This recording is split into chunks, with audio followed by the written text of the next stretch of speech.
ভারত বাংলাদেশে গভীর ষড়যন্ত্র শুরু করেছে আবার। ১২ই ফেব্রুয়ারি নির্বাচনের পর ভারত সন্তুষ্ট হতে পারছে না। ভারতের আশা পূরণ হলেও বাংলাদেশকে কখনো স্থিতিশীল হতে দিবে না। এটা ভারত কখনো চায় না।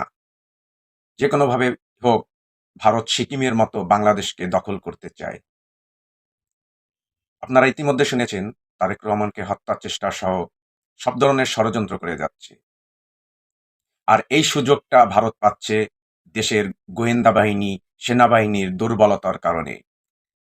দেশের বিমান বাহিনীর বিরুদ্ধে ভারতের সাংবাদিক চন্দন নন্দী এবং ইসরায়েলের হারেস পত্রিকার সাংবাদিক জুলকারনাইন সায়ের, যিনি সাবেক সেনা অফিসার, বাংলাদেশের বিরুদ্ধে ষড়যন্ত্র করছে।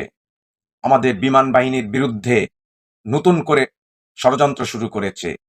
একের পর এক অপবাদ দিয়ে যাচ্ছে ভারতের এই সাংবাদিক। দেশের এই সংকটময় মুহূর্তে রাজনৈতিক শক্তিগুলোর একত্রিত হবার খুব প্রয়োজন। ভারত কখনো বাংলাদেশকে একটি স্থিতিশীল রাষ্ট্র হিসেবে দেখতে চায় না। আপনাদের কি ভাবনা? সবাইকে অসংখ্য ধন্যবাদ। আমাদের YouTube channel counter image subscribe করে পাশে থাকুন। আসসালামু আলাইকুম।